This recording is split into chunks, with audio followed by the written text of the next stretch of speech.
empecemos. Ujú. Bueno, gracias Emiliano. Bueno, buenas tardes formalmente a quienes están hoy aquí presentes. Es un gusto, un gran gusto presentar a Adriana Baguab en nuestro espacio de seminario de escuela. Si me permitís, Adri, antes de hacer una presentación tuya, voy a, no sé, invitar a quienes estén del cartel de entrada y permanencia que tenemos que anunciar la entrada de dos miembros nuevos, como es tradicional en el espacio de seminarios de la escuela, hacemos esta presentación. Recién estaba Ana Casalla. Perfecto. ¿Estás, Anita, por ahí? Me No. parece que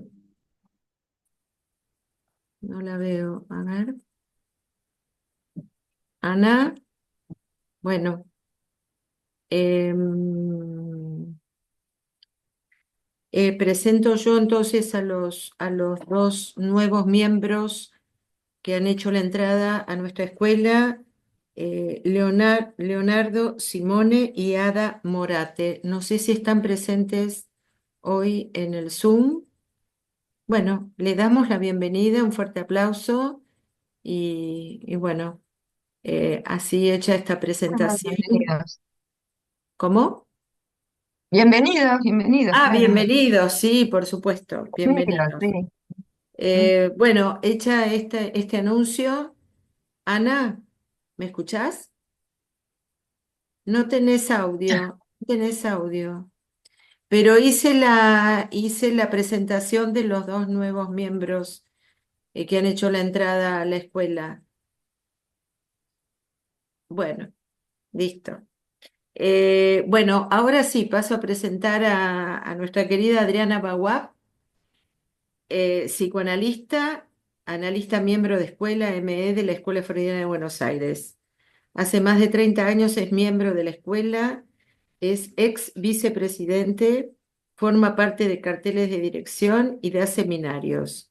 Dirigió y es docente del posgrado de psicoanálisis del Centro Ameguino. Participa del comité editorial de la revista Lapsus Calami.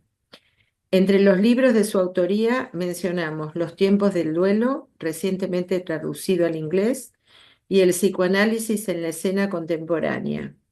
Publicó frecuentemente en cuadernos Sigmund Freud y en libros en colaboración con otros autores. Bueno, Adri, te Bueno, escuchamos. bueno, buenas tardes. Bueno, un gusto muy grande estar en este espacio de la escuela. Y bueno, quiero agradecer especialmente a la comisión directiva por haberme invitado y muy especialmente a Alejandra Rodrigo, que es quien me cursó la invitación. Bueno, yo quería contarles, a mí este seminario me- me me gusta leerlo, y quiero contarles desde dónde lo vengo leyendo y lo leí en otro momento también y cada vez uno resignifica o reencuentra esas perlitas que nos sirven a nuestra clínica. Y lo trabajé el seminario desde el diálogo con algunos que me precedieron dando este seminario. Tenemos la ventaja hoy actualmente de que en YouTube están las clases del seminario, así que pude volver a escuchar algunas de estas clases. Algunos han sido y los considero mis maestros, mis analistas, algunos, y bueno, para mí realmente es un honor bueno, estar en este espacio.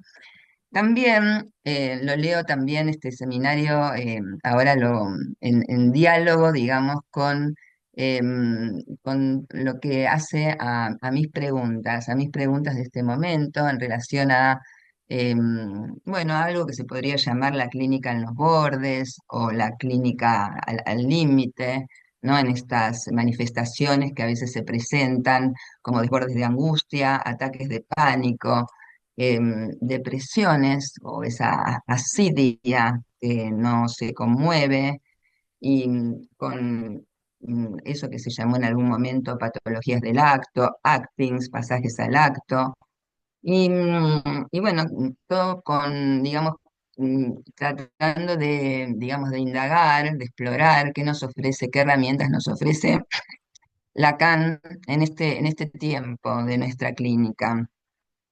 También lo leí y lo trabajé en este momento em, en articulación con el seminario que lo precede, que es el seminario 20 aún, y el seminario el 22, pero también, y creo que a mí es una conferencia que a mí me causó mucho, con la conferencia que Lacan dio pocos días antes, o sea, el 1 de noviembre del 73, pocos días antes de empezar este seminario, que es la tercera, porque creo que allí, en la tercera, también nos arroja, nos ofrece algunos ejes sumamente importantes para pensar la clínica en la estructura del nudo borromeo, que es lo que, digamos, él inaugura, ¿no? En el seminario 19, ¿no? Esto que le viene como anillo al dedo, que es el nudo y que nos sirve la estructura del nudo para pensar nuestras intervenciones en la clínica, y no solamente las intervenciones, pero también las intervenciones.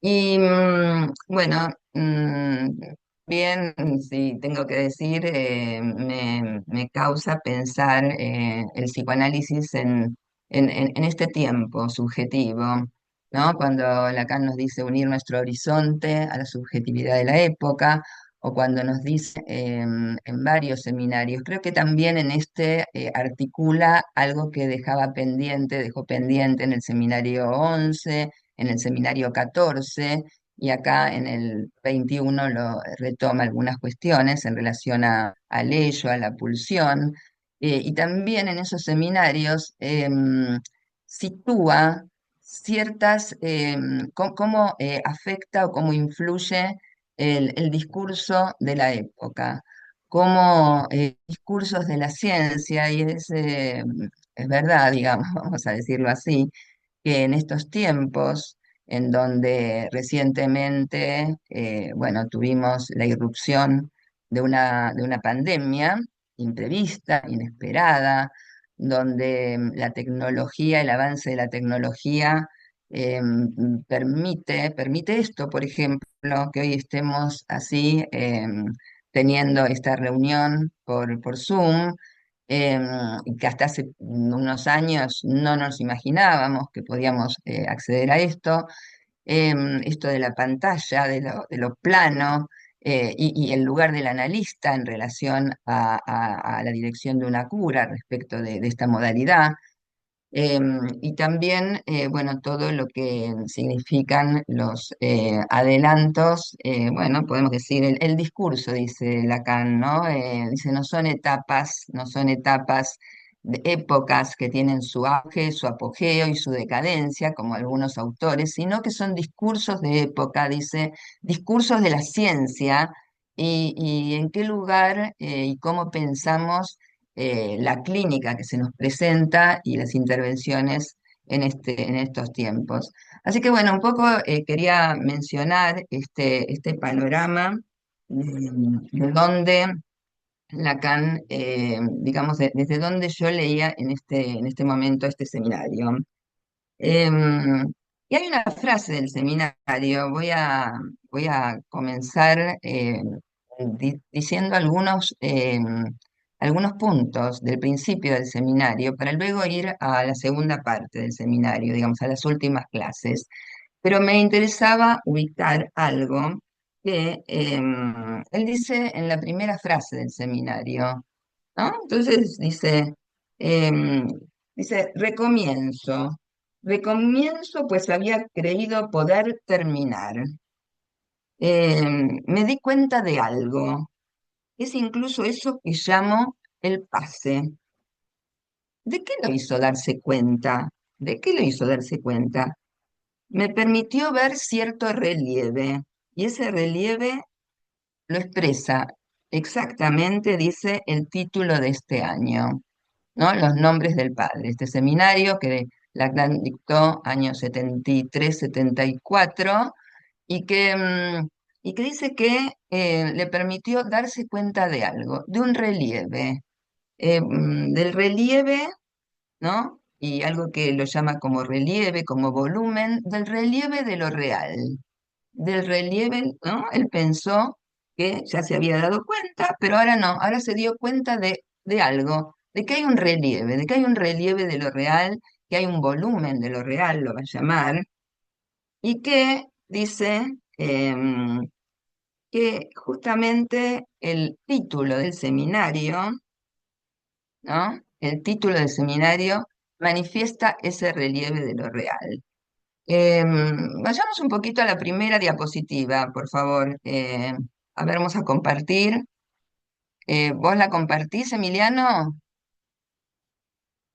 Sí, ahí comparto. Emiliano. Ah, la Sí, sí, primera. ahora comparto.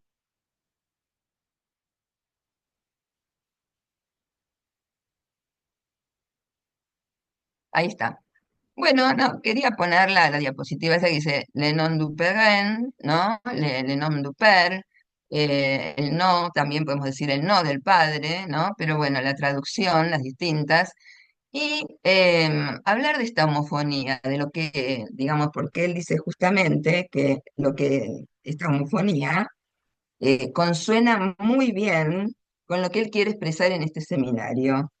La riqueza de la lengua ofrece esa posibilidad, ¿no? Dice, bueno, en el ámbito lingüístico, la homofonía se refiere a la igualdad de sonido entre dos o más palabras, aunque tengan diferente significado y ortografía.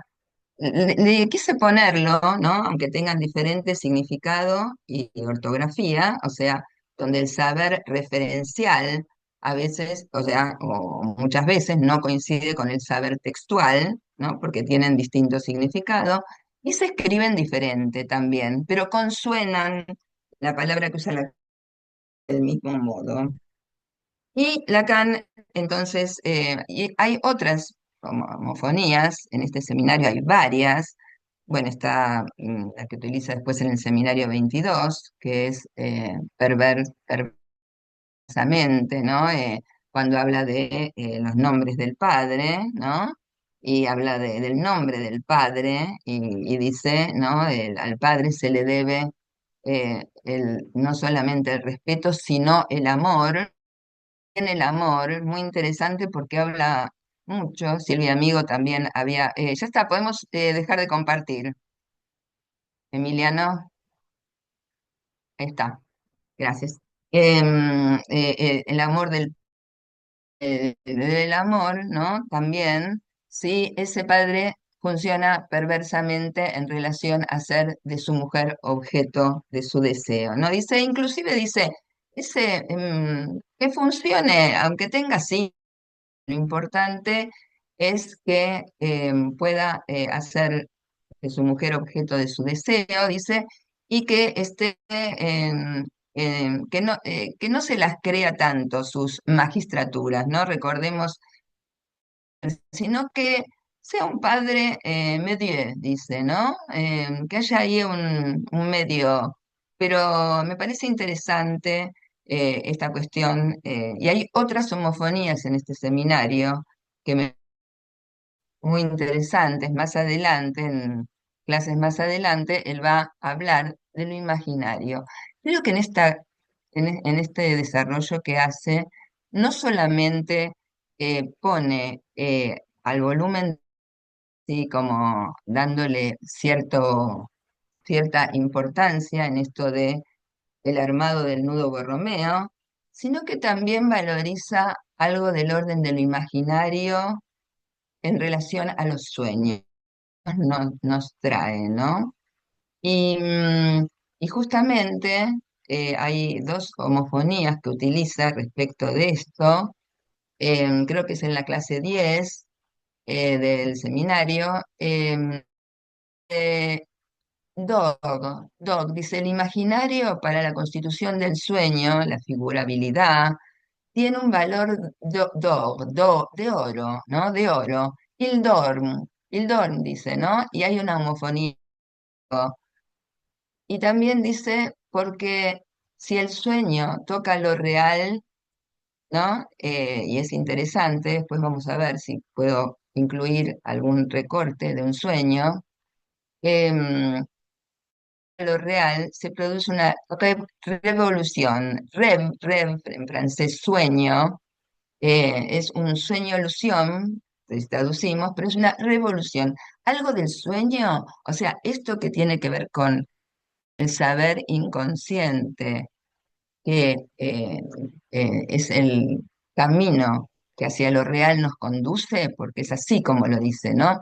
Ese saber, ese, ese, esa ranura de la verdad, digamos, ¿no? Que permite eh, que allí se deslice, digamos, un saber. Ese saber es el camino que hacia lo real nos conduce. Em, mencionar esto porque, em, porque cuando Lacan dice que consuenan muy bien estas homofonías, yo lo que leo allí es que nos está diciendo que no son aleatorias. Estas homofonías no son aleatorias, no son algo ocasional o casual, sino que justamente eh, estas homofonías nos hacen pensar que sí, los nombres del padre, le nom du père, funcionan. Si funciona el nom du père, real, simbólico, imaginario, si funciona la estructura del nudo borromeo,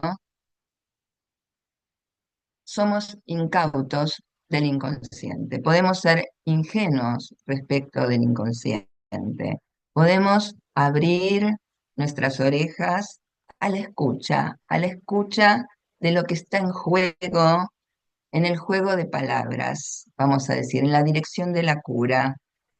Digo, en el juego de palabras y me hace acordar justamente la conferencia tercera, ¿no? Que Lacan ahí menciona que la interpretación debería ser como el ready-made de Marcel Duchamp. Ustedes saben, ¿no? Marcel Duchamp utiliza una obra de arte, o pone en un museo, digamos, un migitorio, y lo llama obra de arte. ¿No?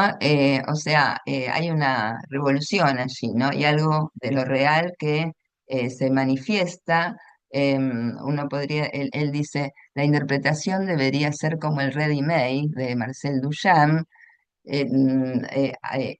atenerse al juego de palabras para no caer en el sentido, ¿no? En el sentido dado, para producir ahí algo diferente, algo nuevo. Y entonces, les decía, entonces, respecto de esto de la estructura, ¿no? De la estructura RCI, les decía, ¿no? Que entiendo que estas homofonías, o esta homofonía del título del seminario, em, alude o intenta mostrar que si somos, si funcionan los nombres del Padre, real, simbólico, imaginario, somos incautos del inconsciente. El inconsciente allí va a trabajar, va a funcionar, va a poder descifrarse y conducirnos hacia ese real. Ustedes saben que en la primera clase Lacan ubica nacimiento, estructura y muerte. Em, y dice en alguna ocasión ajustarse a la estructura. Lacan ya tiene en este momento el nudo borromeo. Lacan muchas veces nos habla de la estructura. Yo estoy investigando un poco, es un concepto que viene de la semiótica, lo de estructura, ¿no? Estructura del significante, estructura del sujeto, estructura del fantasma, estructura del nudo borromeo. ¿Qué es la estructura? Creo que aborda este tema en un escrito que es Observaciones al informe de Daniel Lagache, ¿m? Sobre la estructura precisamente de la personalidad, ¿no? A mí me pareció interesante Porque Lagash ahí hace varias definiciones, tomando lo de la semiología respecto de estructura, ¿no? Así dice, por ejemplo, que la estructura podría pensarse que tiene que ver con una descripción empírica de ciertos fenómenos. Entonces sería una descripción ordenada de algunos fenómenos, la estructura, ¿no? Como podría ser eh, la botánica, cómo describe, ¿no? Cada planta, o como puede ser el DSM-3, el DSM-4, tal vez podría ser una descripción fenomenológica de una estructura. Pero también lo que dice otra versión, dice Lagache, que la estructura responde muchas veces eh, por un modelo teórico, o sea, un modelo teórico que da cuenta de, por ejemplo, de la psiquis. Y entonces el modelo teórico podría tener que ver con la metapsicología, o sea, pone a la metapsicología como en el lugar, digamos, más, digamos, que muestra eh, ese modo de pensar una estructura. Kant le responde allí y lo que dice, esto es de 1960, dice que la estructura para él es una combinatoria pura y simple de significantes, ¿no? Y que esta estructura pone en escena al sujeto. A mí me parece que ya está pensando en la estructura del fantasma también, ¿no? Porque él dice pone en escena al sujeto, esa estructura es, dice en un momento, es una máquina que da a ver al sujeto, ¿no? Entonces, sabemos que luego la fórmula del fantasma tiene que ver con esto de, bueno, una combinatoria de significantes, el sujeto, ¿no? Como lo que representa un significante para otro significante, Poisson, ¿no? Ese rombito en relación al objeto.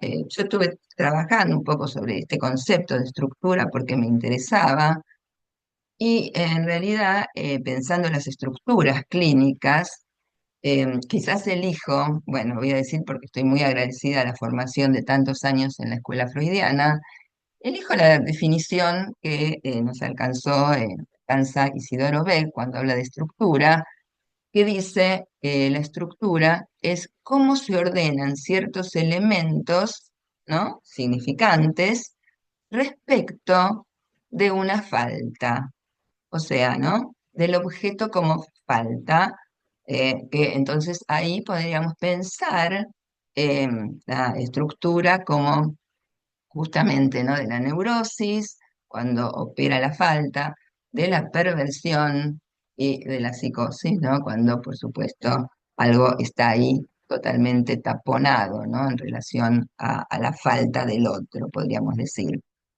Bueno, entonces, ahora me gustaría, ya que tomamos esto de estructura, me gustaría avanzar em, pensando algunas cuestiones en relación al nudo Borromeo, ¿no? Que es algo que a mí me parece que también en este seminario ubica el pensar la estructura del nudo y cómo es ese volumen de lo real que formaliza, si se quiere, los espacios, los lugares, los agujeros del nudo Borromeo.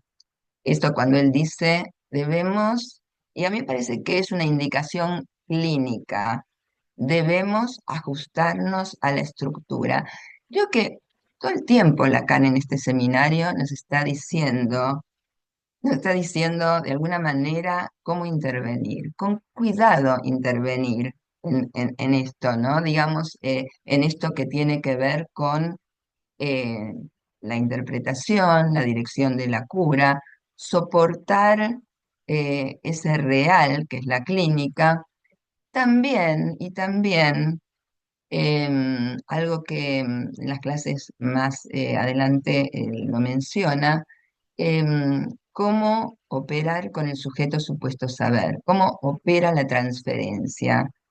Él en algún momento dice una frase muy interesante. Liliana Donsis trabajó mucho la cuestión del amor y dice, la verdad del amor se juega en la transferencia, la verdad del amor, ¿no? Como el amor, digamos, está articulado a los nombres del Padre, y si el amor opera, si el amor oficia, allí algo de ese real, de ese borde de real, se va a tocar. ¿M? Del real que habita el sujeto. Vamos un poco al nudo. Por favor, Emiliano. A ver, primero poné la segunda diapositiva, por favor. Bueno, yo traje esto porque me parece interesante. Lacan dice que ajustarse a la estructura es tender hacia lo levógiro. O sea, levógiro es en contra en sentido contrario de las agujas del reloj. Es lo contrario, por supuesto, a dextrógiro. Y en el nudo gorromeo podemos leer, esto es una lectura mía, y yo creo que las intervenciones, eh, es interesante, las intervenciones del analista en la dirección de la cura, que apunten al olevógiro. Pues, a la segunda, por favor. Gracias, Emiliano. Bueno, no sé si ustedes lo llegan a ver, ¿no? Sí, se llega a ver, ¿no? El nudo, sí. Bueno, por eso tenemos Lacan, gracias. Lacan, tenemos, ¿no? Que si nosotros esto lo abrimos, todas estas flechas van hacia el olevógiro, ¿no? O sea, estas flechas, vemos acá estoy señalando, ¿no? Apertura, ¿no? De la, digamos, de la cuerda de lo simbólico, ¿no? Apunta, abre hacia el olevógiro. Y acá, digamos, si abrimos la cuerda esta, ¿no? Hacia lo de síntoma, tenemos si abrimos la cuerda de lo real, tenemos la angustia, y si abrimos la cuerda de lo imaginario en sentido dextrógiro, en contra de los que están dibujados, tenemos la inhibición. Por eso yo creo que Lacan, bueno, ¿qué quiere decir esto? Que abrimos en sentido levógiro las cuerdas. Cada vez que abrimos en sentido levógiro, en relación al deseo, algo se reinscribe, vamos a decir, se reinscribe de la significación fálica, del S1, del menos fi, em, y entonces tenemos que, son cartas que tiene el sujeto, digamos, para, sí, yo diría esto, ¿no? Para ajustar ese nudo, que no se desajuste ni que haya desbajustes en el nudo. O sea, que este lugar permite que el lugar del objeto, que sabemos que el objeto lo veníamos viendo en las clases anteriores, puede ser tapón o puede ser causa, agujero, que quede liberado de los goces. Y yo creo que acá cuando opera, digamos, la apertura, levógira, lo simbólico, tenemos que ahí es interesante porque es el camino donde verdad y real, si bien da, no dice lo real, dice al sujeto, la verdad es, digamos, apunta, podemos decir, a lo real, pero recordaba ahora un sueño de un paciente que llega porque bueno, era muy violento y en ciertas circunstancias, ¿no? en ciertas circunstancias, discutía más de la cuenta, peleaba. Entonces, cuando comienza a contar su historia, él era el mayor de varios hermanos, de una familia que era humilde y que había mucho descuido. Sus padres habían tenido a él su primer hijo muy jóvenes y había mucho descuido. Tal es así que él dice, bueno, sí, y ahora, bueno, ahora lo que le estaba pasando. Se entera que, bueno, una hermana que vivía en el exterior volvía y le pedía él ayuda, todos le pedían ayuda a él. Entonces él estaba siempre a disposición de los otros. Y dice, claro, en algún momento en sus asociaciones comienza a decir que, bueno, en un momento un hermanito se había caído a la pileta y si él no lo salvaba, nadie hubiera estado allí, que en otro momento se había incendiado un lugar y que también él empezó a sacar gente, porque si no, bueno, todas situaciones de ese orden, y hasta que en un momento trae un sueño, ¿no? Trae un sueño y en el sueño él a un hermano que permanentemente le estaba pidiendo a él que lo ayude, un hermano grande, adultos todos, ¿no? Em, el sueño, él dice que se levantó muy, se despertó muy angustiado porque le estaba clavando un tenedor en el cuello al hermano. Un tenedor le estaba.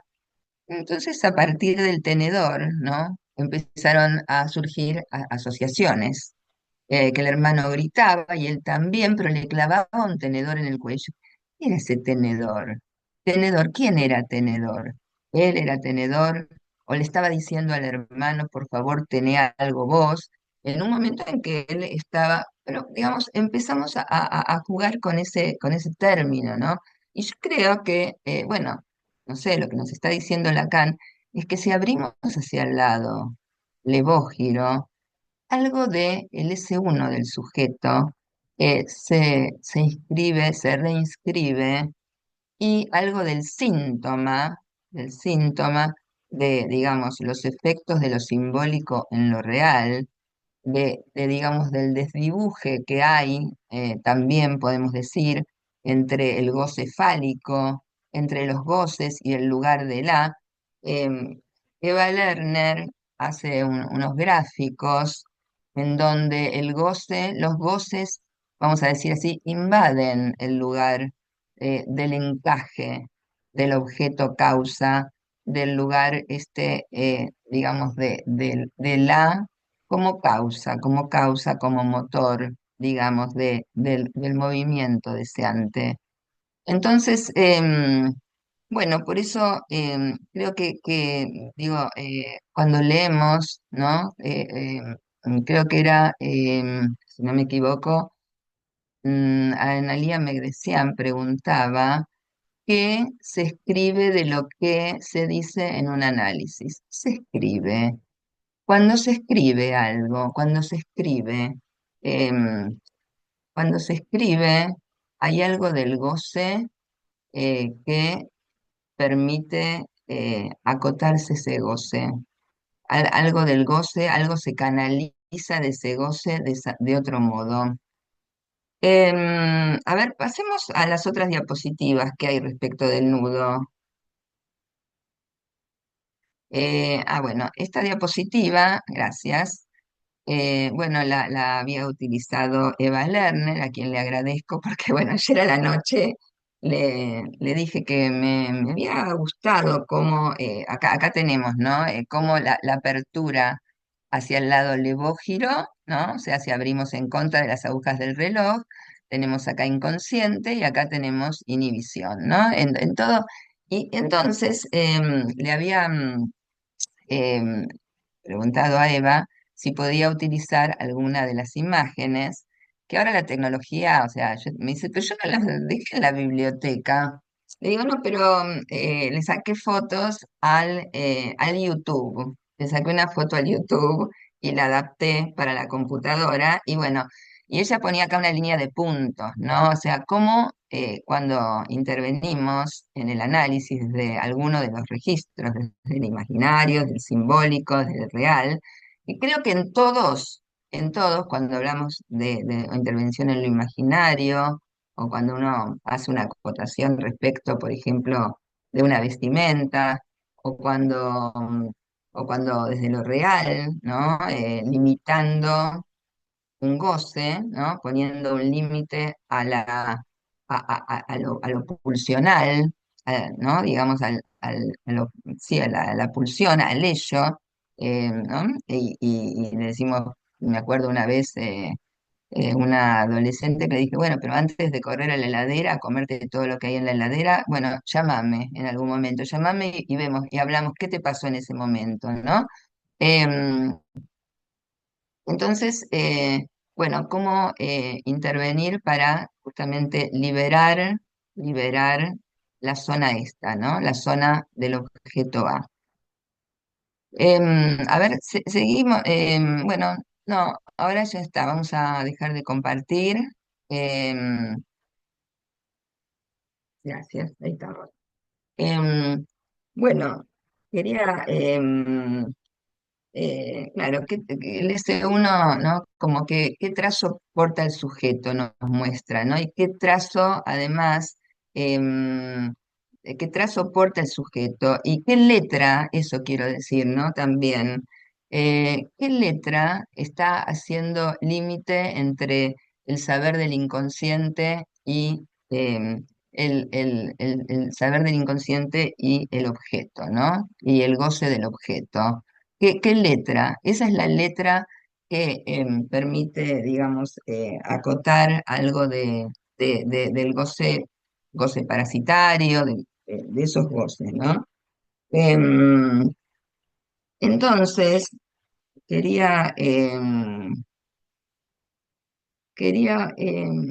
ir ahora a algunas clases más adelante, em, donde él trabaja más la cuestión del volumen de lo real, del decir verdadero, ¿no? Del decir verdadero. A ver, esta es la clase del 12 de febrero del 74 ya, por eso quería pasar a tomar algunas cuestiones de acá.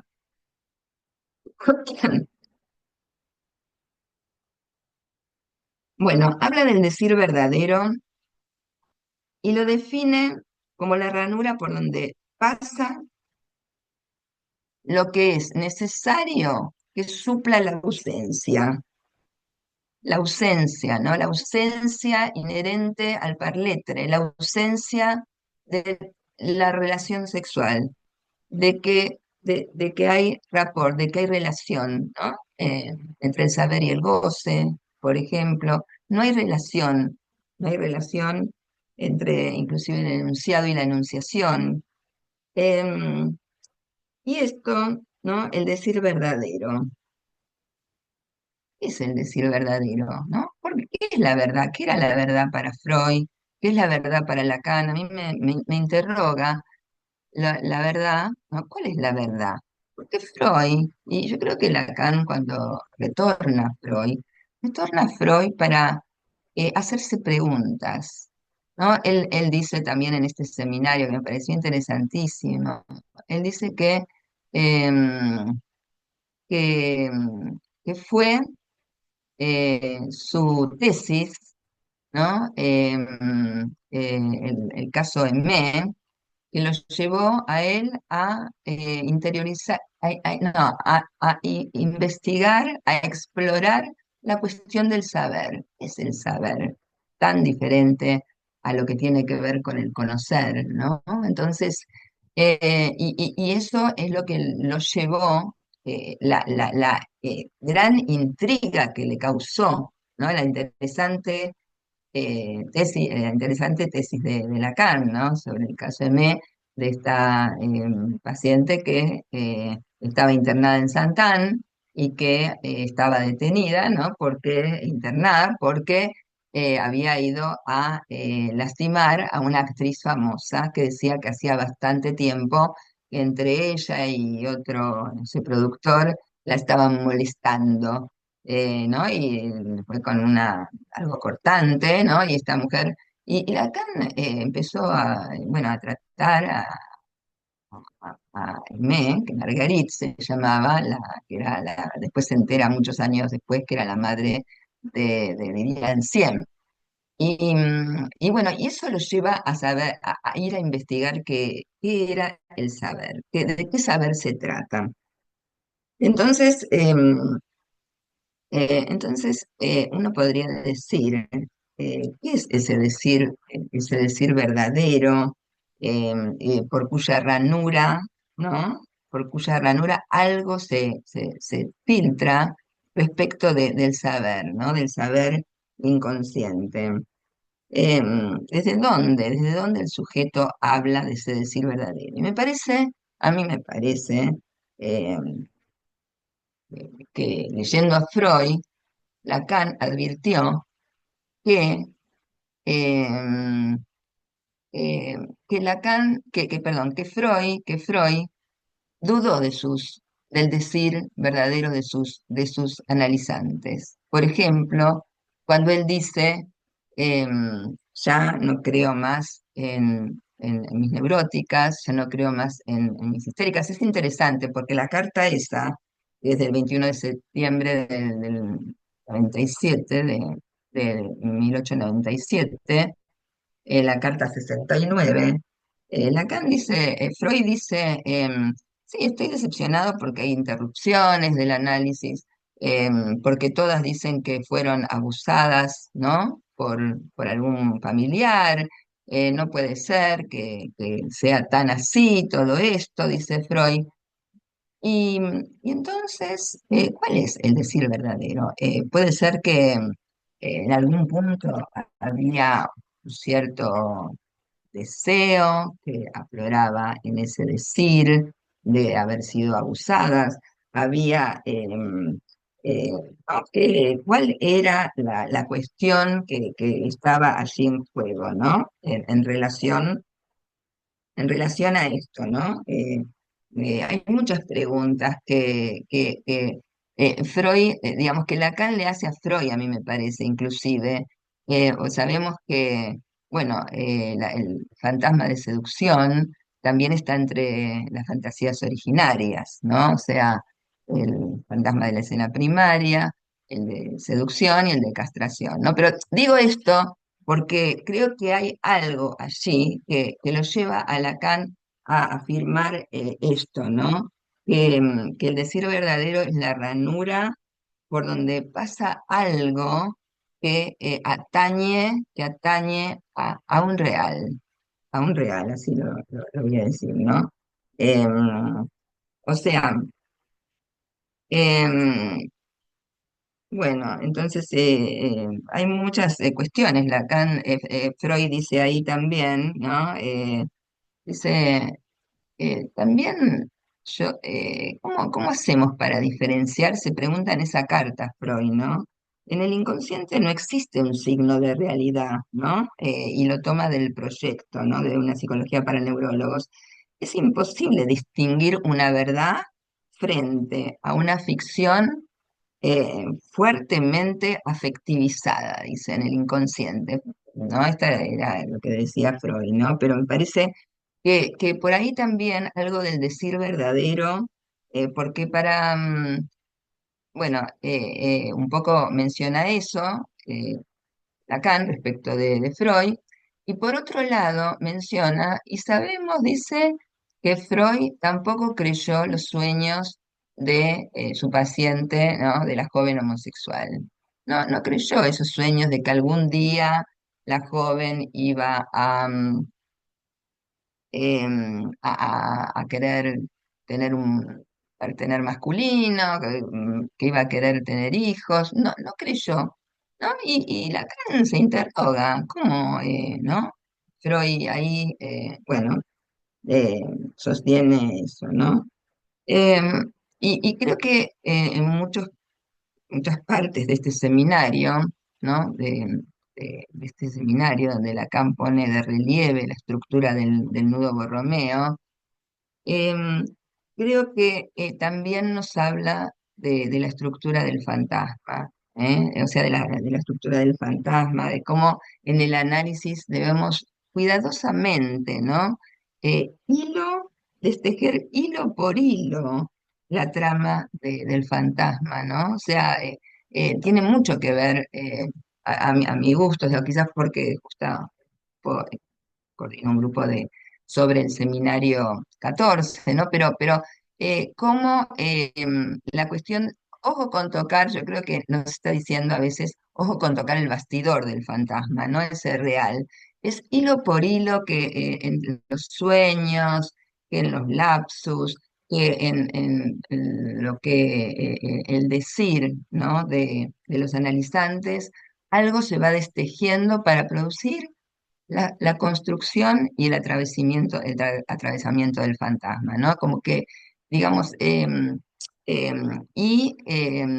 eso va a hacer este movimiento, creo que lo diría de esta manera, de ajustarnos a la estructura, ¿no? De ajustarnos a la posibilidad de canalizar ciertos voces enlazados al deseo. ¿M? Bueno, entonces, en un momento pensé en el seminario, qué palabras, lo voy a decir así, ¿no? Keywords, ¿viste? Como diría en inglés, ¿no? ¿Qué palabras llaves hay en este seminario? O sea, por eso, una podría ser inconsciente, otra podría ser la verdad, otra podría ser lo real, otra podría ser y otra podría, y la que me parece sumamente interesante y que acá en la toma es repetición. O sea, justamente el concepto de repetición creo que es lo que hace volumen a lo real.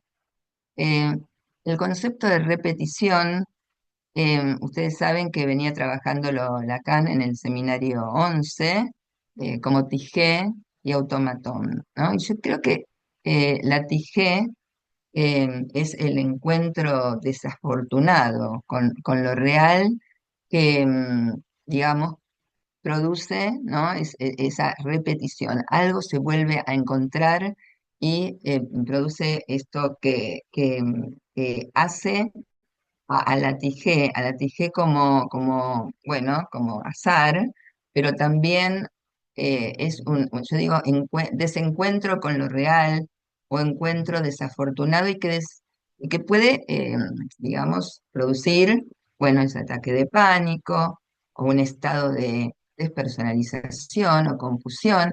Es algo que, si el síntoma, lo vamos a ver, es del orden de lo necesario, de lo que no cesa de escribirse, la Tijé lo que hace a lo posible es que cesa algo de escribirse, cesa de escribirse.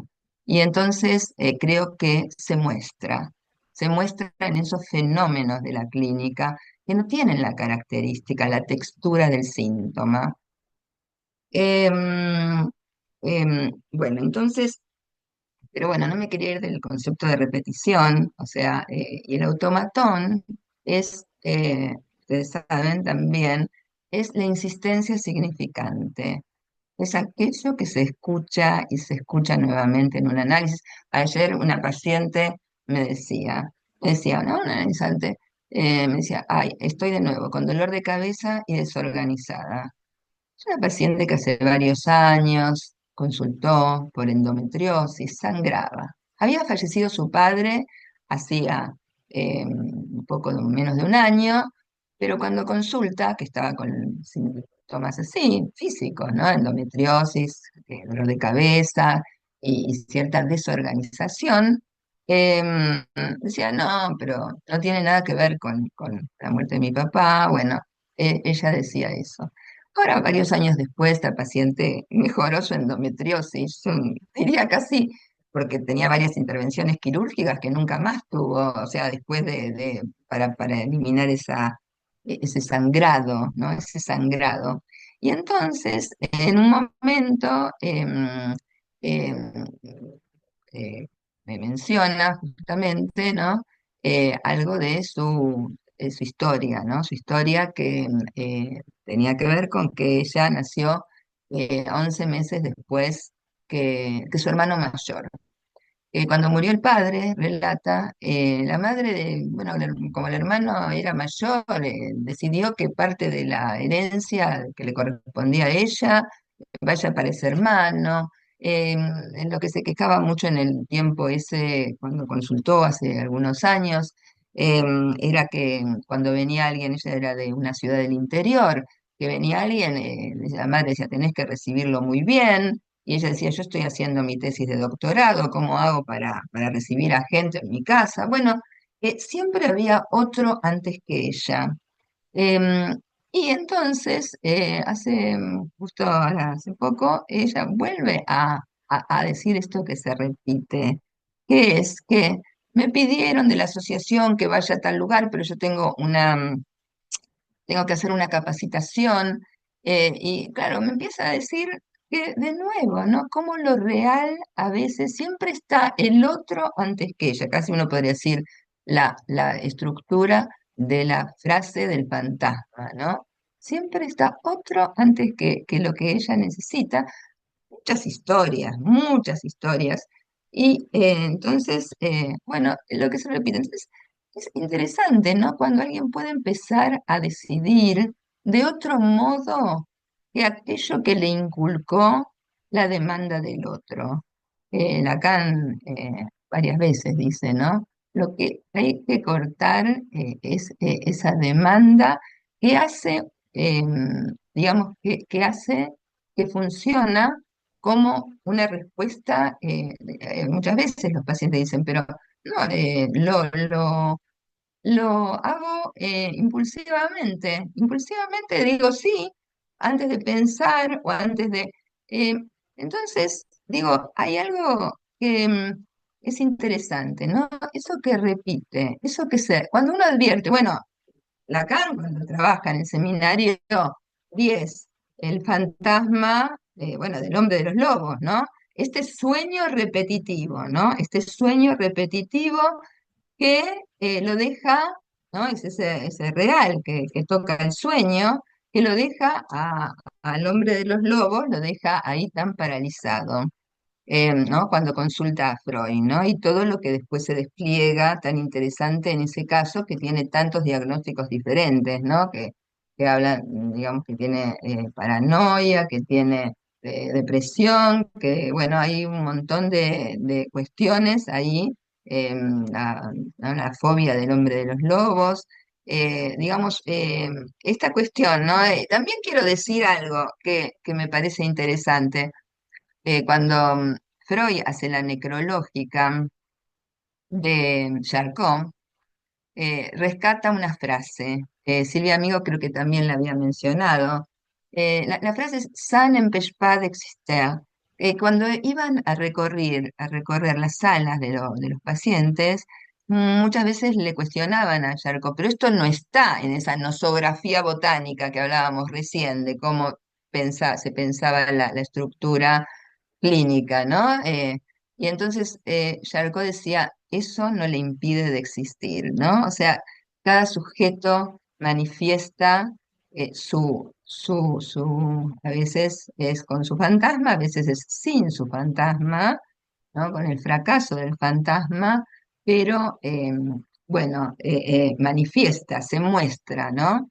Esa estructura y en ese camino que Lacan describe, ¿no? Entre el nacimiento y la muerte, esa estructura aparece, se muestra. Ay, Eva, ¿qué tal, Eva? Espera un minutito, voy a hablar un poquito más. Veo tu mano. ¿Querés ahora? No, no, para ¿Ahora después. querés decir algo? No, para. Adri, perdón, Ah, bueno, vamos a esperar a que termines tu presentación. Se ve que Eva puso la manita para estar en primer lugar, ya sé, pero No, porque me después, tengo que ir al final, no por ahora. bueno, por eso. bueno, bueno, Y después pasamos a las intervenciones. bueno, entonces. Sí, a mí me parece que, bueno, interesante, bueno, Lacan recurre a Aristóteles, al padre de la lógica, ¿no? Para hablar de estos modos, digamos, lógicos, que él lo ubica, ¿no? Desde las fórmulas de la sexuación como lo necesario, lo posible, lo imposible y lo contingente. Yo creo que realmente eh, bueno, acude a Aristóteles allí, bueno, bueno, también para pensar justamente, bueno, Aristóteles trabajaba el silogismo, ¿no? El silogismo como una conclusión a partir de ciertas premisas. Entonces, la lógica, digamos, como fuente, tiene que ver con desarrollar un hilo conceptual, un pensamiento que dé razón a algo, ¿no? Que en relación a la razón, a lo que es verdadero, a las fórmulas de lo verdadero y lo falso, y también respecto con un lenguaje, o sea, ¿no? O sea, creo que articula el pensamiento, la razón y el lenguaje. Y digamos que, bueno, toma a Aristóteles, toma la cuestión del silogismo, ¿no? Los hombres son mortales, Sócrates es hombre, entonces la conclusión, Sócrates es mortal, ¿no? El pensamiento deductivo que encierra esto. Supuesto que yo en un momento me encantó porque la querida Hilda Levin me escribe, me gusta lo que pusiste en la presentación, cómo Lacan hace elocuente el silencio de lo real. No, como qué herramientas toma Lacan. Y bueno, por eso creo que Lacan se sirve de la lingüística, de la filosofía, de la topología, de la matemática para hacer una transformación en todo eso, ¿no? Digamos, y que le sirva, se sirve de eso para pensar el psicoanálisis, para pensar el sujeto, ¿no? Que es más complejo quizás que pensarlo desde otro lugar. Bueno, entonces, quizás lo que me gustaría, bueno, bueno, de Aristóteles es el padre, pero trabaja mucho Aristóteles en este seminario de la filosofía, de la lógica. Sabemos bueno, Silvia Amigo también trabajó mucho, trabajó sobre todo este tema de la lógica modal, la lógica proposicional. Lacan trabaja varias lógicas, la lógica matemática, la lógica formal. Ahora, en relación a la lógica modal, a mí me gustaría tomar el valor, que creo que algo dije, pero me gustaría desarrollarlo un poco más la cuestión de, el tema de lo contingente. A ver, ¿podés por favor poner la 6, Emiliano?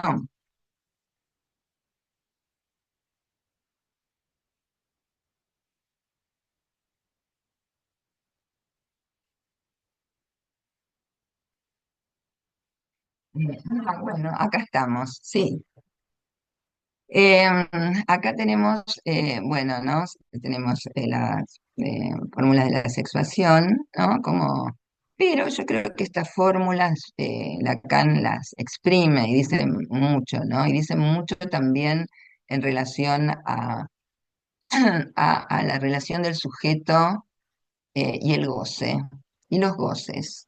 Los goces, sabemos que no voy a trabajar ahora las fórmulas de la sexuación o del lado que se dice hombre, del lado que se dice mujer, o el decir ese como juega, pero sí ubicar, eh, digamos, la cuestión lógica, digamos, esta modalidad de lo necesario, que es lo que no cesa de escribirse, que en algún lugar dice que es el síntoma, lo que no cesa de escribirse, por eso podemos descifrarlo para encontrar ahí la letra que limita el goce del saber, no podría decir, para producir ahí algo diferente, ¿no?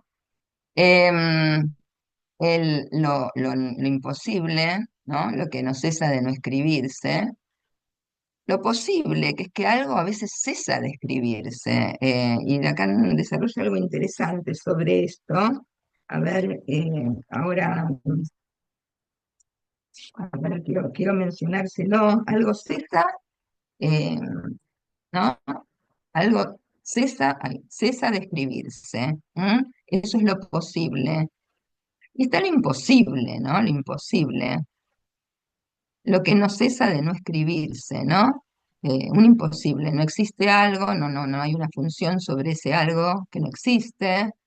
Em, pero tenemos la carta, que yo creo que cuando Lacan nos habla bastante de lo contingente, es que algo cesa de no escribirse. Y que algo cese de no escribirse, lo contingente hace una lógica. Puede ser, en un mundo, decía así en algún lugar, en un mundo puede ser verdadero y en otro mundo puede ser falso.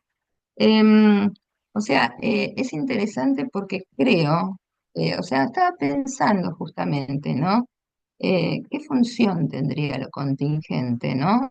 También en la dirección de la cura, si no sé a veces de lo imposible, digo, como cuando alguien se pone en una postura de que, ¿no? De que, no, imposible, de que, ¿no? Sino a través de el desovillar la cadena significante, a partir de esta ranura del decir verdadero, si no se encuentra algo contingente, una posibilidad de un encuentro con algo, de una posibilidad de una canalización de goce que sea menos parasitario, donde algo cesa de no escribirse y una letra, una letra se escribe. Digo, esto tiene que ver con esa pregunta, ¿qué se escribe?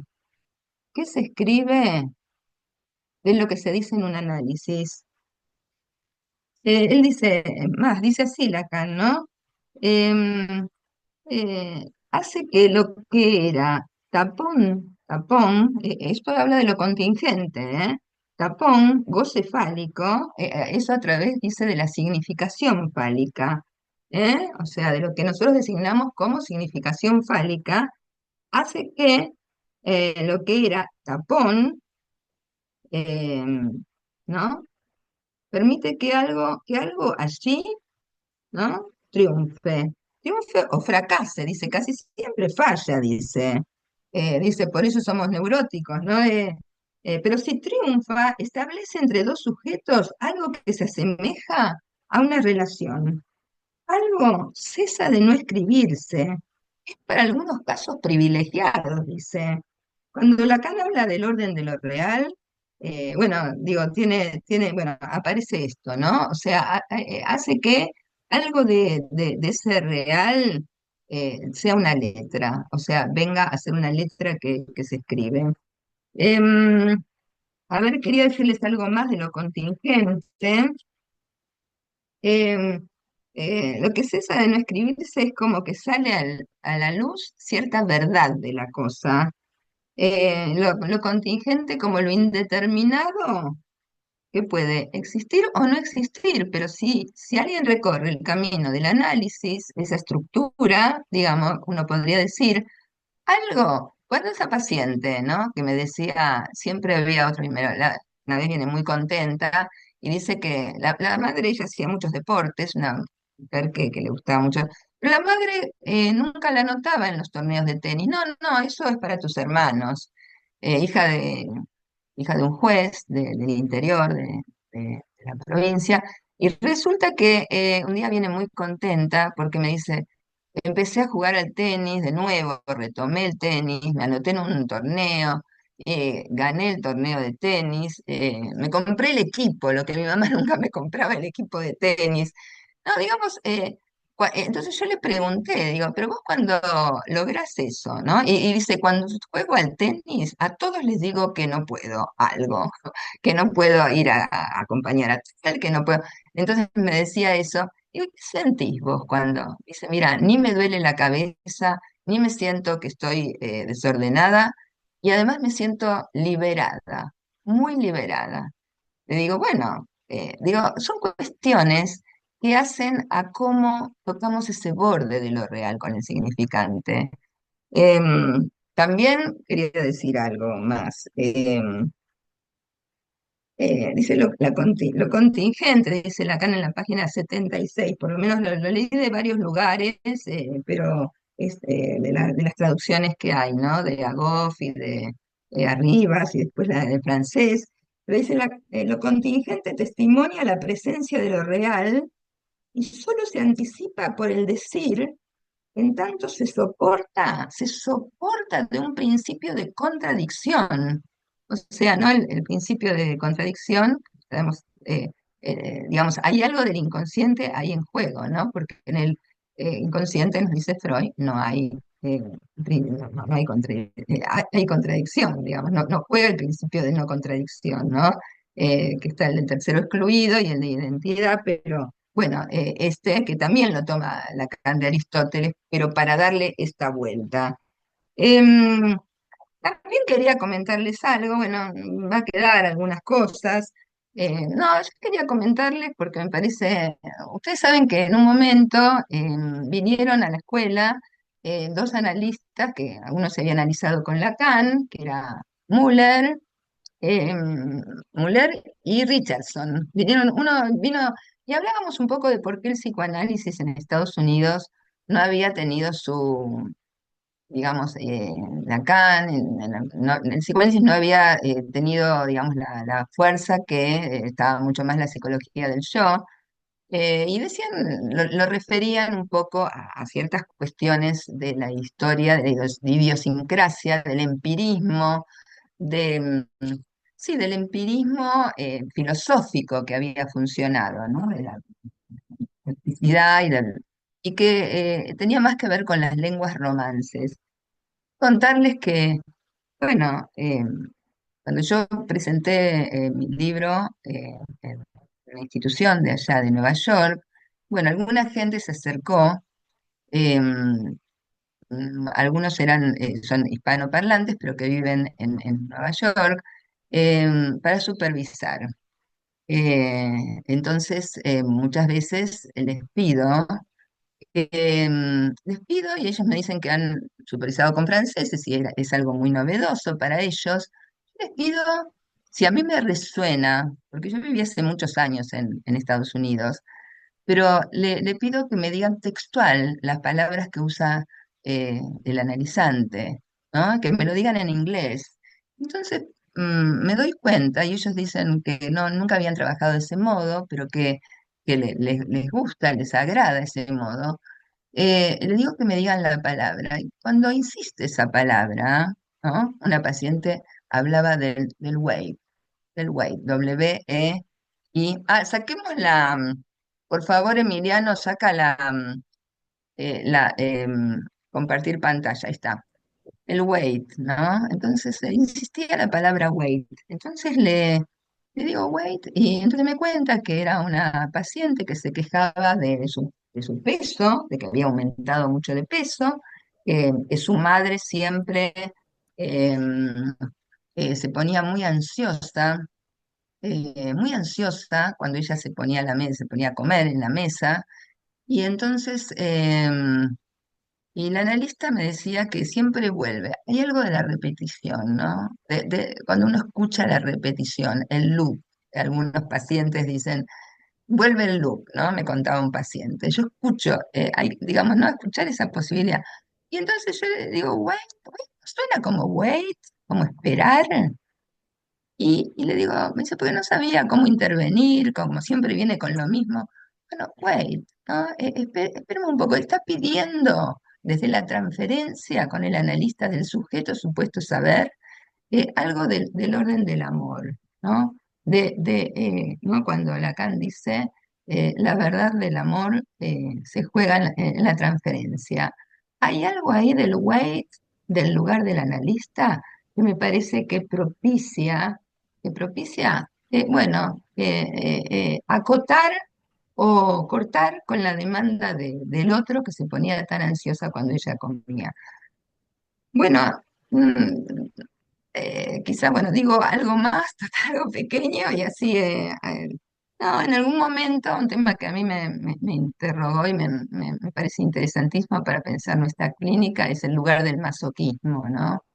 Y Lacan dice, ¿no? Es un saber que se inventa, dice.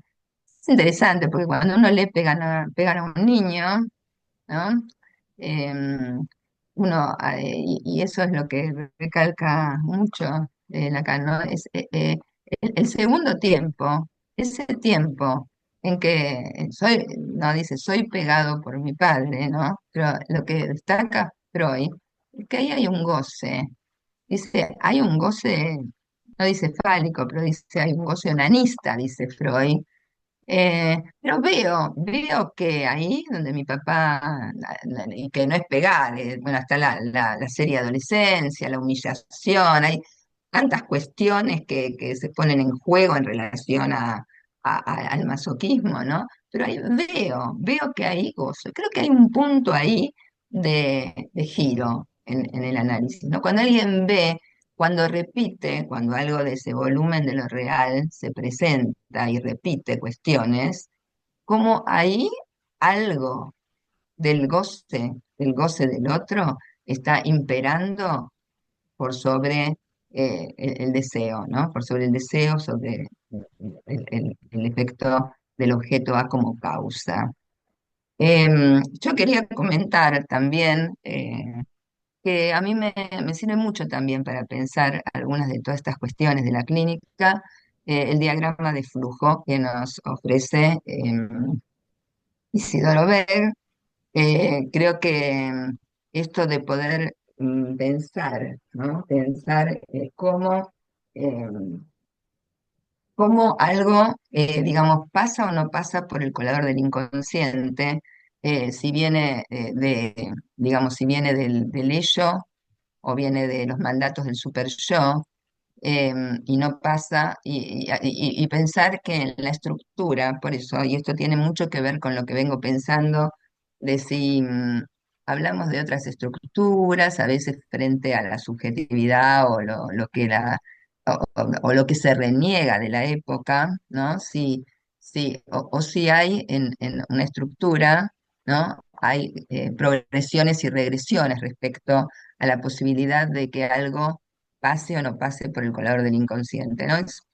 Lo menciono porque lo sigo trabajando algunas cosas de estos seminarios de Lacan, de los últimos, desde el aporte que, bueno, a quien considero mi maestro, eh, y a muchos otros también, quiero decirlo, eh, digamos, a Isidoro Becker. Y bueno, si les parece, dejamos por acá y me va a encantar escuchar un poco comentarios, diálogos. Eva, ante todo, discúlpame si no usé uno de los esquemas, porque bueno, me gustó, digamos, lo que habías expuesto de cuando los goces, pero lo mencioné así muy rápidamente, ¿no? Y es cierto que el nudo no son los círculos de Euler, ¿no? Como me decías ayer. Pero bueno, Bueno, bueno, ¿qué a te ver, parece, Adri. Alejandra? Sí, Sí, sí, sí, por sí. supuesto. Abrimos al espacio de intervenciones. Vamos, ya estás en diálogo con Eva, vamos a escuchar la intervención de Eva, luego Hugo Esbelitza. Gracias, Adri, por usar los gráficos. Es un trabajo de transmisión, para eso los presenté. Ya los voy a publicar pronto. Te quería hacer una pregunta para abrochar algún sentido en algo con lo que iniciaste la clase y también la terminás. Referida a las intervenciones del analista con apoyo en el nudo, ¿qué intervenciones pensás o proponés para esas manifestaciones que decías que se muestran, para las que utilizaste la definición de Isidoro, de que se ordenan, de que son una serie de elementos significantes que se ordenan en relación a una falta, y mi gráficos para mostrar cómo derraman los goces cuando falla en la estructura la inscripción de la falta, ¿no? O sea, ahí hay una correlación y la tomás de vuelta al final cuando nombrás lo que viene de lo reprimido originario, o lo que Isidro llama lo que no pasa por el colador, ¿no?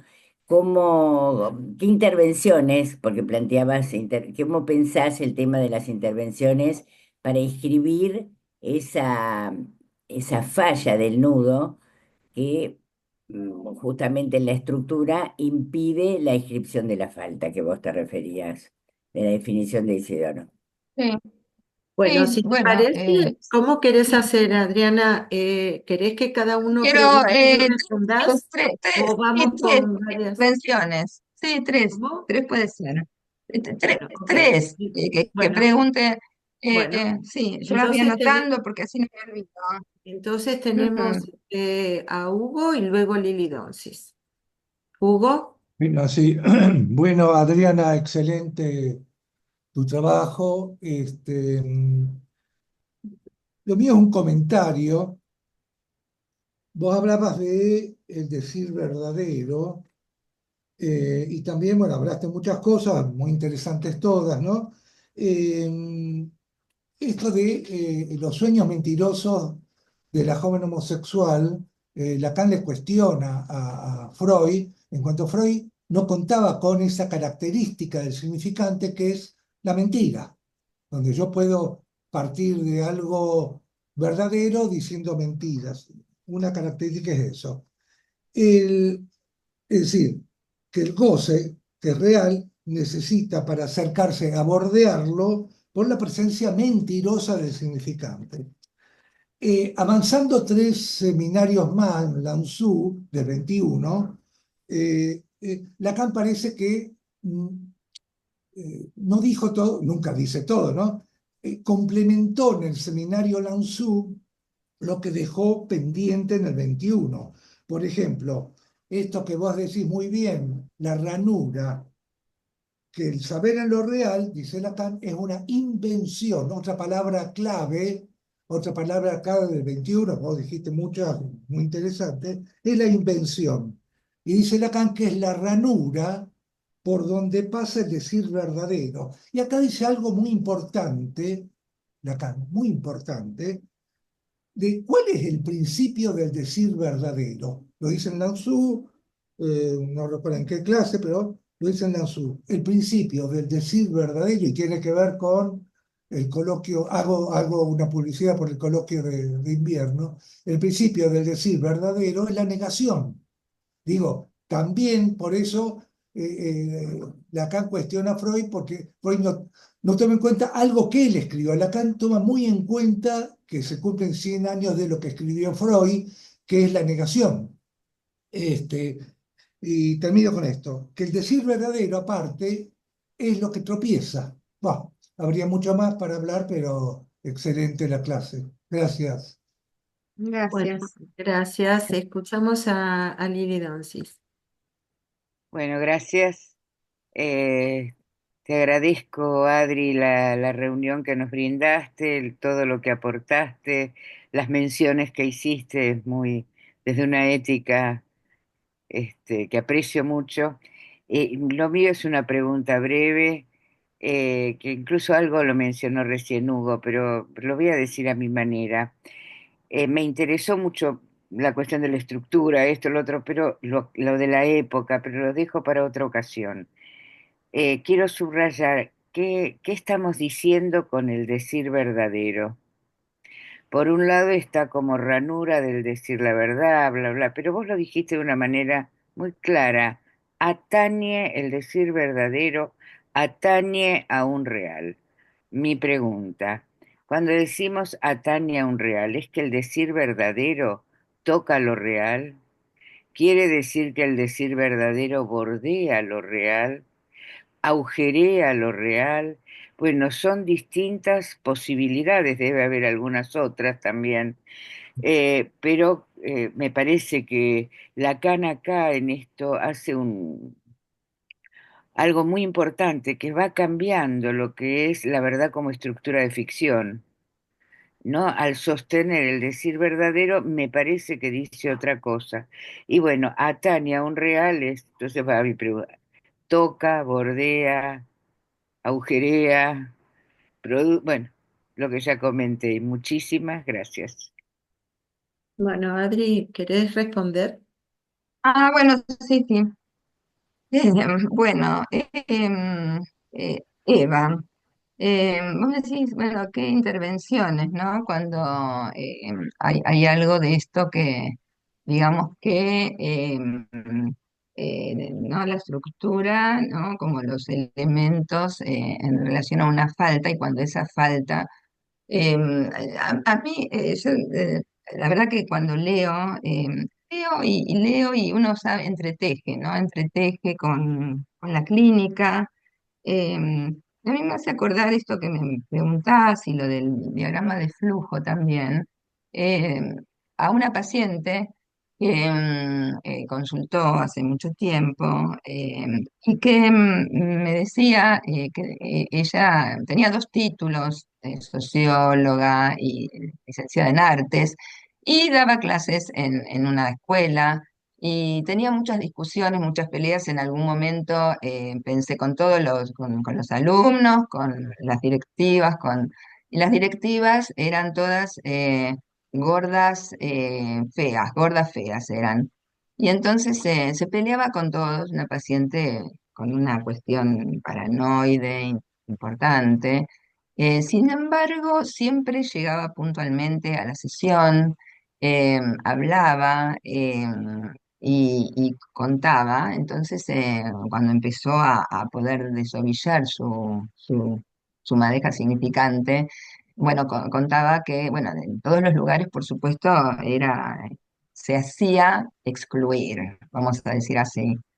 Bueno, y entonces te cuenta que siendo adolescente, su madre estaba muy enferma y entonces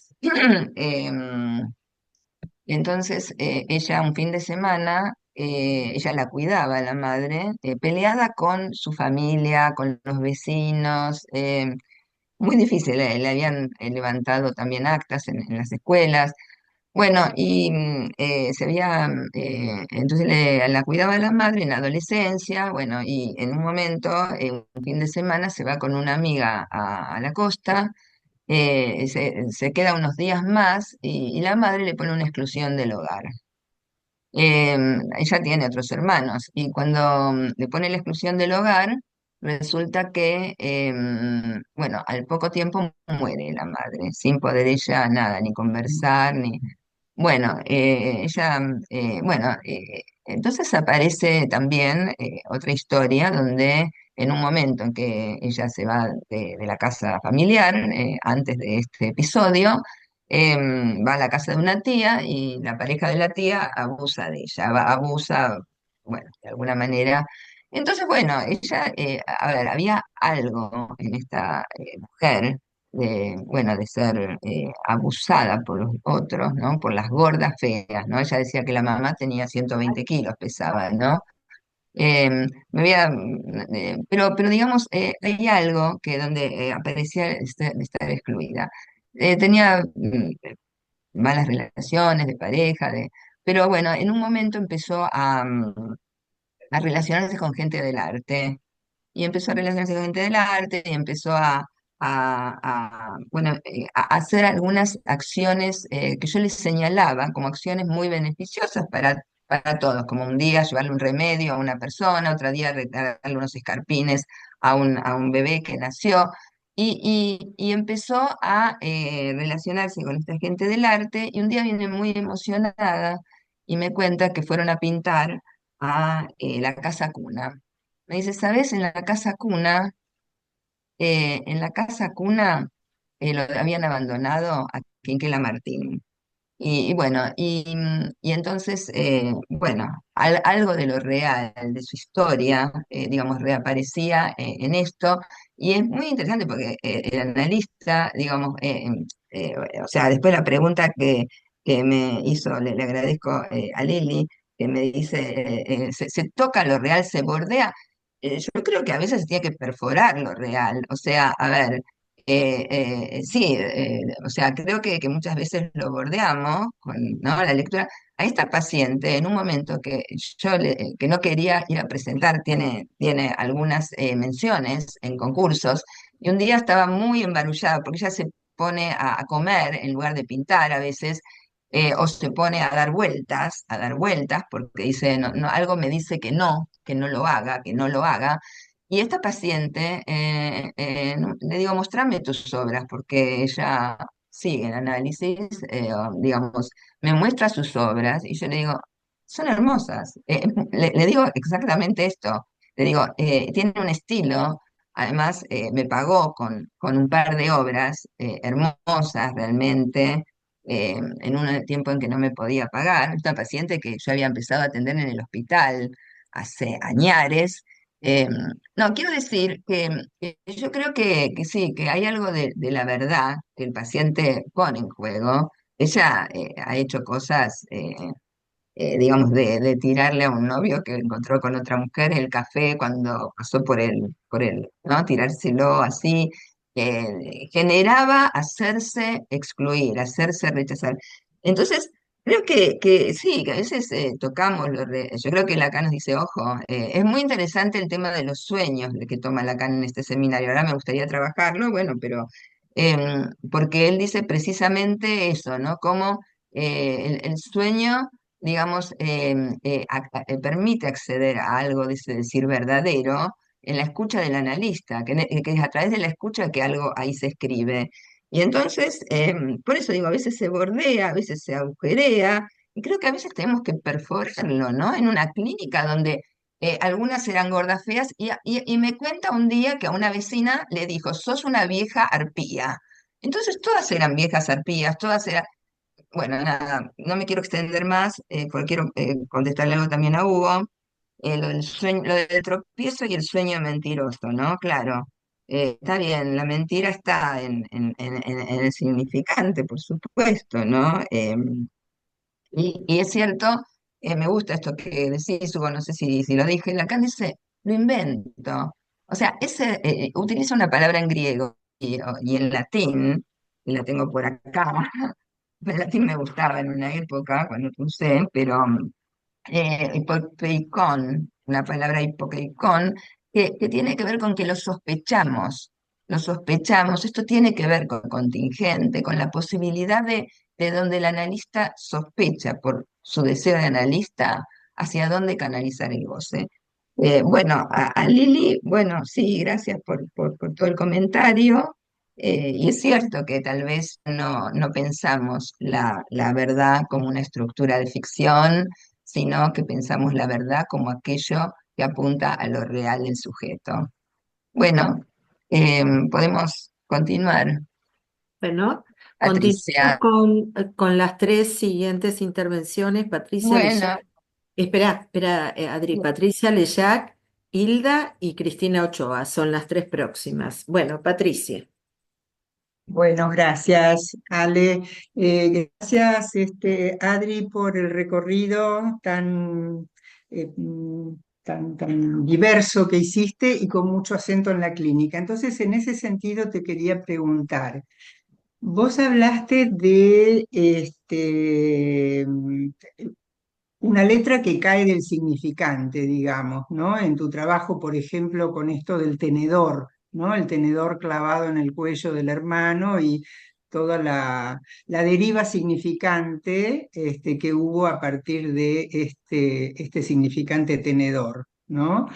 Pero también Lacan dice en este seminario y en el Santón, dice, la escritura viene de otro lado que el significante, ¿no? Entonces yo te quería preguntar, ya que vos pusiste esta cuestión, nos trajiste esta cuestión de el saber que se inventa, a ver, ¿qué importancia y qué característica clínica le das vos a esta cuestión del invento? ¿No? En la función del analista, porque me parece que es diferente una letra que se recorta del significante de una letra que se inventa de lo real, ¿no? Entonces, esa cuestión te quería preguntar, si tenés algo más para decir en relación al invento, que a mí me parece que es uno de los ejes importantes de este seminario, ¿no? En relación a lo Sí, real. sí, sí, sí. Ujú. Bueno, escuchamos a Hilda Levin. Sí, te escucho, Hilda. Ah, está muteada, Hilda. ¿Ahora se me escucha? Sí. Bueno, buenas tardes y muchas gracias, Adriana. Me sumo a los comentarios y a los elogios. Realmente fui tomando nota de varios de tus tramos. Bueno, me tengo que atener a una o dos preguntas, ¿no? A mí me parece que esto que planteaste de la apertura de lo levógiro desde lo simbólico hacia, pasando por lo imaginario, hacia lo real, a mí me parece que es un punto muy interesante que vos trajiste. Si es apertura de lo simbólico en sentido levógiro, o apertura, digamos, algo así como tomar nota de lo que implican los dos giros, ¿no? El levógiro y el estrógiro. Y me pareció muy interesante la cuestión del giro levógiro, de abrirlo hacia lo imaginario. Vos hablaste del amor de transferencia y dijiste que la repetición es un tema clave a lo largo de este seminario. Y yo agregaría, pero a partir de lo que vos dijiste, que, que esa repetición no viene sin transferencia. Vos abriste modos de la transferencia, inclusive con tus relatos clínicos, ¿no? Que me parecieron muy interesantes. En uno de los relatos, si no en todos, pero en uno de los relatos, el de la pileta, ¿no? El bebé en la pileta y el Armandito salvándolo, está el problema de la muerte, el problema de Tánatos, ¿no? Si no hay ahí un salvataje inmediato, bebé no puede nadar por sus propios medios. Entonces, este es un tema que me parecía interesante, ¿no? El amor de transferencia. Cómo juega Tánatos también en el amor de transferencia.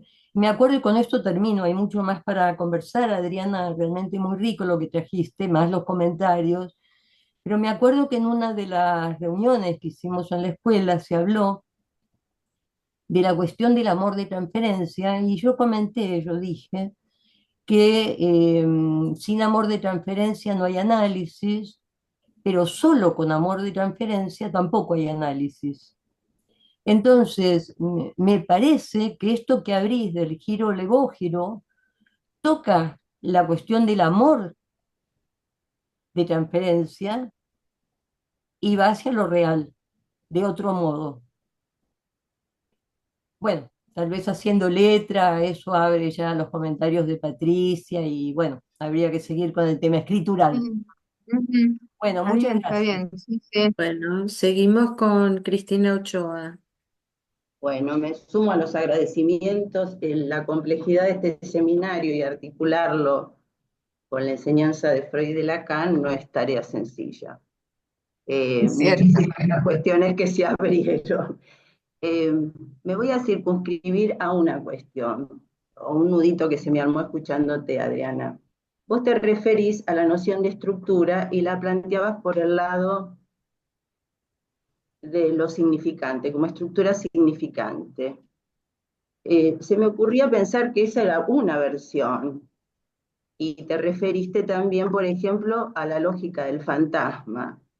En la lógica del fantasma, Lacan hace una apertura a pensar la estructura al modo de como lo viene planteando ya antes, que es la noción de estructura en matemáticas, que me parece importante introducirla para no reducir la cuestión de la estructura a lo significante, ¿no? Donde el peso está más en las relaciones, en los signos, en los cambios de signos, en cómo la repetición puede producir un cambio de signo, etcétera, etcétera, etcétera. O sea, para abrir una lógica en relación a la estructura que no se circunscriba a lo significante. De hecho, por ejemplo, vos hablabas de que ahora se dice clínica de los bordes y te referís a Freud, cuando Freud trabaja el hombre de los lobos, que ahí en el hombre de los lobos precisamente encontramos cómo dice que es una neurosis y sin embargo hay un dedo alucinado, o sea, no todo se escribe,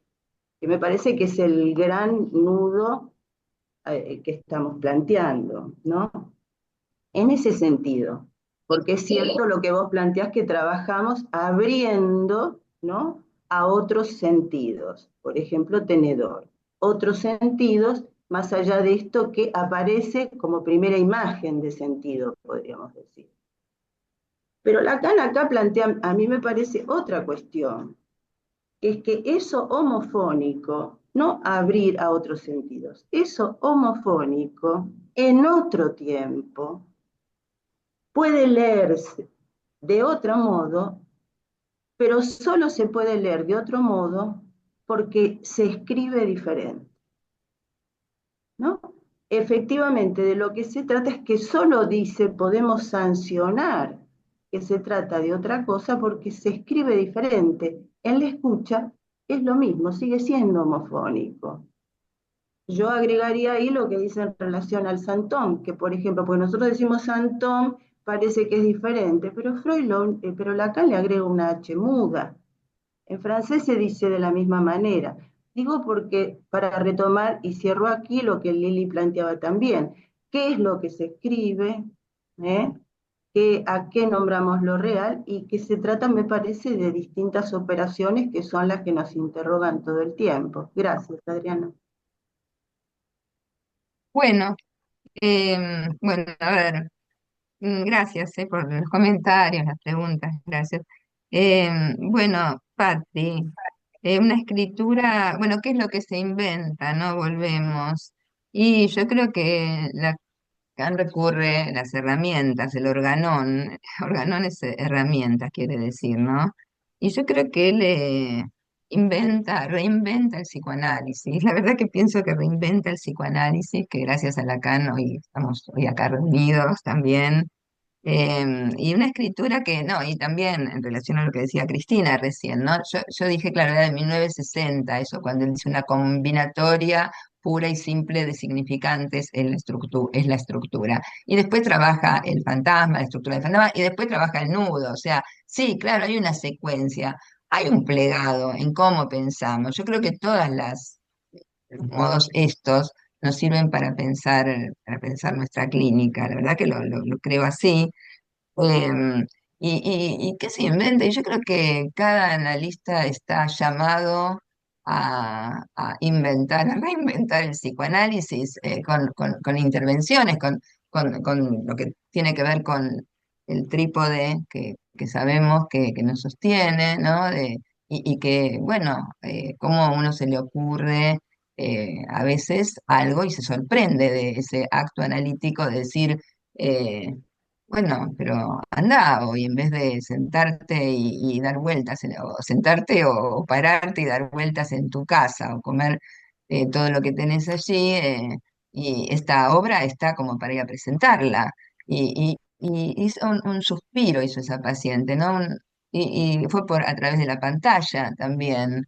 Eh, Quiero decir que uno interviene desde un lugar que también debe ser, ¿no? De haber tocado cierto real, ¿no? De su existencia, de haber tocado algo de eso, em, de haber escuchado esa insistencia en el automatón, en la insistencia de la repetición, em, desde un, sí, casi podría decir, quizás desde un saber hacer ahí para propiciar la canalización de goces articulados con la falta, con el deseo, y no de goces que taponen. Em, y además desde otro lugar, cuando Lacan habla del amor, de que el verdadero amor tiene que ver con la transferencia, esto que también decía Hilda, ¿no? Que sí, a mí me gusta pensar esto del olevógiro, que el olevógiro va hacia lo imaginario también, ¿no? Cuando uno hace el giro. Em, También dice, porque a veces nos duelen las tripas, dice eso en el seminario, O sea, a veces al analista, digamos, si no es cierto, que ¿no? Salimos del consultorio y algo, ¿no? Del amor o de la transferencia como la puesta en acto, ¿no? Del inconsciente, ¿no? La puesta en acto de- de la puesta en acto esa que nos habla Lacan, de la transferencia, de la realidad del inconsciente, y dice, es libidinal, es sexual, dice, ¿no? Para decirlo de alguna manera. Y no sé, no, seguro que a ustedes les ha pasado también esto, de que, o que se quedan pensando, ¿no? Bueno, nada, esto por ahí. Lo de Hilda, sí, sí, es cierto. Yo creo que habla mucho del amor de transferencia, eh, ¿no? Y cómo eso, eh, sí, tiene que ver con, sí, con una escena, con un real que se pone en juego en la situación analítica. Yo creo que ahí, a mí me gusta, la verdad que en este, bueno, lo voy a comentar, pues no lo iba a comentar, en este seminario, él habla de una homología entre lo que tenemos como obras de arte. Es otra, yo creo que, bueno, él habla de los surrealistas acá, pero habla también de las obras de arte. ¿Y qué recogemos, dice, en la experiencia analítica? Lo dice esto en el seminario, en esta clase de 12 creo que es. eh, lo tenemos que tomar al arte como modelo, dice. Hacer del arte ese tercero, ¿no? Ese tercero que todo el tiempo nos está diciendo que el tercero ese es el real, ¿no? El real que se nos presenta, ese volumen. El real del objeto ahí. No, lo que no iba a comentar, porque bueno, hoy si estaríamos en la escuela, veríamos que las paredes de la escuela está eh, tan bien, digamos, tan elocuentemente respecto de todo lo que venimos hablando, eh, honrada con la obra de una artista, Silvina Braswald, que se llama Interferencias. Interferencias son unos círculos negros o rojos que están en una imagen de un edificio o ciertas imágenes, círculos. Cuando le pregunté al artista qué es, me dijo, mira, es algo que me señala y oculta cosas, cosas que pasaron en mi vida y que tuve que taparlas, o digo, hay algo, ¿no? Y la palabra interferencia Freud la usa mucho, y después Carolina Pollack también me acercó que en la subversión del sujeto, Lacan también habla de la palabra interferencias, porque dice, los lapsus, los equívocos, los actos fallidos son interferencias que nos vienen a sorprender con otro modo de decir. O sea, con un modo de decir, o sea, los artistas tienen un modo de decir ese, me parece ese real, lo dicen, digo, cada uno de su manera, pero las interferencias, plasmarlas en una tela, ¿no? Y también, por supuesto, yo creo que bueno, Lacan habla de ese cuadro, que es la función cuadro en el análisis, ¿no? En el seminario 11 cuando está por hablar de la presencia del analista, ¿no? Cómo el deseo crea el deseo del analista, cómo crea en la transferencia, en el amor de transferencia, un cuadro dice más pacificante, civilizador, un factor, como dice, un factor de sosiego, ¿no? Hay algo en esto que es en el hacer del analista que me parece que bueno, que lo dice en distintos lugares. Bueno, y a ver, me faltaba responder algo más. Creo que, y lo de Cristina, que sí, estoy de acuerdo, que la escritura se escribe diferente, hay una letra ahí que te está marcando que se escribe algo diferente y que quizás se pronuncia muy parecido. Mm. Pero bueno, muchísimas gracias a todos los Bueno, comentarios. tenemos, Bueno, Aurora, Adri, espera un poquito, por favor. Tenemos 5 minutos, aviso, y tenemos una intervención de Aurora y otra de Cristina Sáenz. Vos verás cómo lo querés distribuir, Adri. sí, que hablen, que no, está bien, las dos preguntas. Ok, Sí, si no, después las seguimos Está bien, bueno, está bien. Bueno, está bien. gracias. Me toca primero a mí, ¿sí? Sí, sí, sí, Ah, Aurora. Sí, bueno, sí. buenos días a todos. Muchas gracias, Adriana. Abriste un montón de cuestiones, un montón de articulaciones. Bueno, cortito, cortito, y gracias a todas las intervenciones también, porque me parece interesantísimo esta pregunta sobre qué herramientas, digamos, como analistas tenemos para acceder a lo real.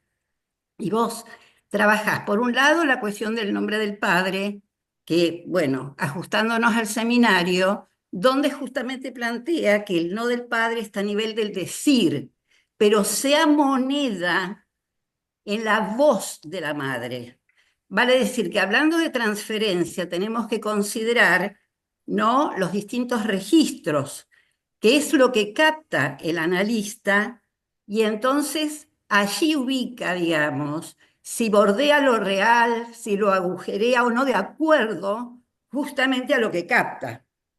Entonces, creo que con el arte, en el ejemplo que vos traías, allí es una intervención donde, escuchando la facilitación del analizante, ahí hay un goce que cursa sin decir. Pero en otras situaciones clínicas, esto en la mostración, en otras situaciones clínicas, por ejemplo, en el síntoma, allí, digamos, realmente cursa de otro modo este trabajo con la letra, ¿verdad? Para separar goce de saber. Pero lo importante me parece ubicar que en determinadas situaciones clínicas no se puede atravesar ni agujerear si no es necesario bordear. Y en este sentido, el arte, oficio, porque arte y siempre, en la metáfora hay arte, pero el arte, oficio, en las mostraciones me parece que es fundamental. Y de ahí esto es lo que el analista capta con su saber, su deseo de analista, ¿no? Bueno, muchísimas gracias. Esto quería decir. Bueno, estaba Cristina Sáenz.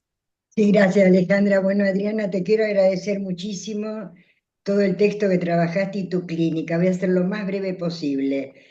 Yo situé algo que apuntás al analista. Si el analista está bien anudado, o sea, funcionan los tres nombres del padre, puede ser incauto del inconsciente, puede leer el inconsciente. Pensaba en relación a la pregunta de Patricia, inventar, si cuando vos trabajás la homofonía no estamos inventando y haciendo interferencias. ¿Qué llamo interferencia? Nosotros los analistas hablamos raro, no hablamos igual que el resto de los mortales, y ahí también hacemos interferencias, ¿no? O intervenciones en lo real. Te quería agradecer y es lo más breve que puedo ser. Muchas gracias. Bueno, Bueno, gracias, Cristina. Adriana, nos quedan 2 minutos para que vos sí, digas lo que tenés ganas en este cierre. eh, sí, bueno, respecto de lo que me decía Aurora, sí, estoy de acuerdo, muy de acuerdo que sea moneda en la voz de la madre, ¿no? Yo escribía en una época texto que se llama ¿Cómo cuenta el padre? ¿Cómo se cuenta? ¿Cómo es contado por la madre el padre? ¿No? En esa época que los padres salían a trabajar todo el día, ¿cómo es contado y cómo cuenta también de un modo, sí, efectivo, ¿no? Amonedado, cómo cuenta. ¿Cómo cuenta Y digo, nuestra voz como analistas? ¿Cómo la cuenta? voz del ¿No? analista, cómo opera ahí, ¿no? Cómo opera la voz, es muy interesante, ¿no? Cómo opera la voz. Sí, sí, me hace acordar también, no voy a mencionar ahora, pero también un caso clínico también interesante, eh, porque, bueno, a una paciente que le decían la calladita, ¿no? Porque siempre lloraba y no hablaba, hasta que, bueno, esas cosas, ¿no? Pero que, bueno, también es cierto que había un padre ahí, entonces pudo venir al analista y decir, me decían la calladita, ¿no? Y entonces, bueno, y después pudo, era un círculo vicioso, ¿no? Decía, se ponía a llorar ahí cuando quería decir algo, porque era la menor de la familia, y un día viene y me dice, vos sabés que mi trabajo fue elegido, maestra jardinera, fue elegido para mostrarlo en España porque hice un laberinto con los chicos, porque de los laberintos uno tiene salida, me dice, ¿no? O sea, ya no era ya no era el círculo vicioso ese de ponerse a llorar, había empezado a poder hablar y decir lo que le parecían las cosas.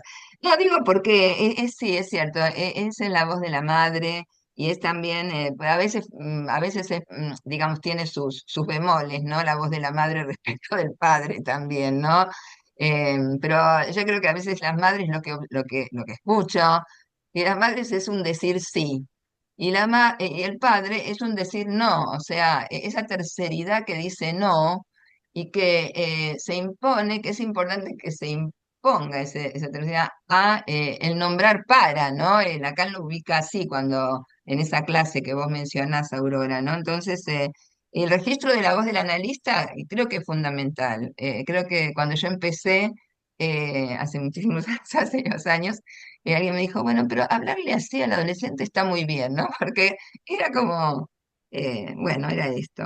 Bueno, Después, tenemos que ir terminando, Adri. Son las bueno, Cristina, 14:01. Cristina, muchísimas Tenemos que gracias. cerrar. Sí, estoy totalmente de acuerdo de las intervenciones y las interferencias que a veces nos permiten acceder a ese real, que lo bordeamos, lo tocamos, pero que hacia la dirección de la cura.